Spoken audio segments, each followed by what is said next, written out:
بسم اللہ الرحمن الرحیم۔ السلام علیکم ورحمۃ اللہ وبرکاتہ۔ Welcome to the channel Saliha zone. Dear audience, اگر آپ اس چینل پر نئے ہیں تو ویڈیو کی جانب بڑھنے سے پہلے چینل کو لازمی سبسکرائب کیجیے، شکریہ۔ بسم اللہ الرحمن الرحیم۔ تقریر یا مضمون انوائرمنٹل ڈے، گلوبل وارمنگ اور ہمارا مستقبل۔ اے زمین زرد کیوں کر نہ ہو رخسار گلابی تیرے، کیوں شجر نہ ہو گل و برگ سے خالی تیرے، کام گلچینوں کا کرتے رہے مالی تیرے، پودے بھی چرا کر لے گئے والی تیرے۔ روز اس باغ میں آیا ایک ستم ایجاد نیا، پہلے صیاد کا وارث بنا ایک صیاد نیا۔ صاحب صدر و معزز سامعین اور میرے ہم مکتب ساتھیوں، السلام علیکم ورحمۃ اللہ وبرکاتہ۔ رسول صلی اللہ علیہ وآلہ وسلم کا ارشاد عالی شان ہے کہ تم میں سے بہتر وہ ہے جو دوسروں کے لیے مثبت سوچ رکھتا ہو۔ کیا واقعی آج کا انسان ایسا ہی کر رہا ہے؟ اگر ہم ذرا سا غور بھی کریں تو جواب نفی میں ہوگا، کیونکہ دور حاضر کے انسان کی پرواز بہت اونچی ہے جو اسے تباہی کے دھانے پر لے جا رہی ہے۔ انسان سائنس اور ٹیکنالوجی کی بدولت کبھی تو فضاؤں کو تسخیر کر رہا ہے اور کبھی زمین کی تہہ میں مدفون رازوں کا سینہ چاک کر رہا ہے۔ جناب صدر، واہ کیا ترقی ہے! اے حضرت انسان، آپ نے خوب ترقی کر لی ہے، کیونکہ آپ اس کرۂ ارض کو جو معصوم پرندوں، جانوروں اور انسانوں کا مسکن ہے، اپنے ہی ہاتھوں لاوے میں تبدیل کر رہے ہیں۔ اے حضرت انسان، خوب کر لی ہے آپ نے ترقی۔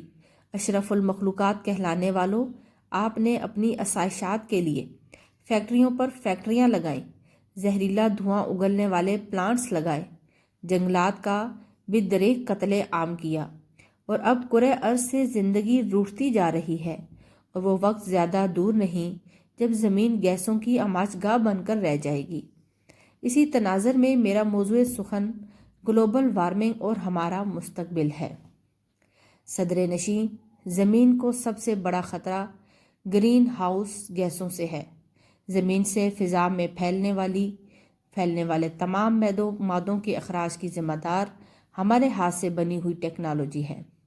قطبین سے برف پگھلتی جا رہی ہے، زمین کا درجہ حرارت 0.74 ڈگری سینٹی گریڈ تک بڑھ رہا ہے۔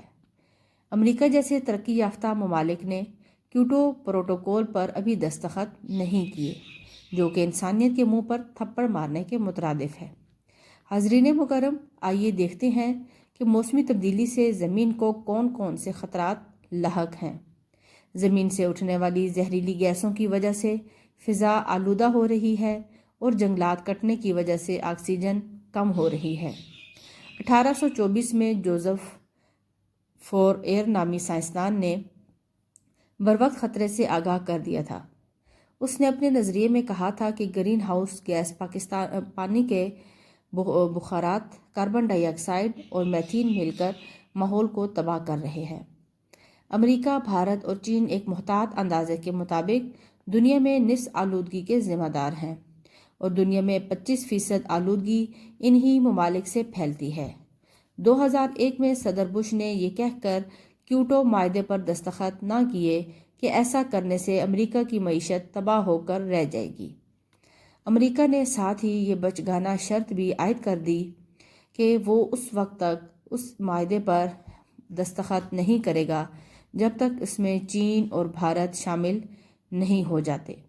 حیرت تو یہ ہے کہ امریکہ جیسے ترقی یافتہ ملک میں یہ پروپیگنڈا کیا جا رہا ہے کہ درجہ حرارت بڑھنے کا کوئی امکان نہیں۔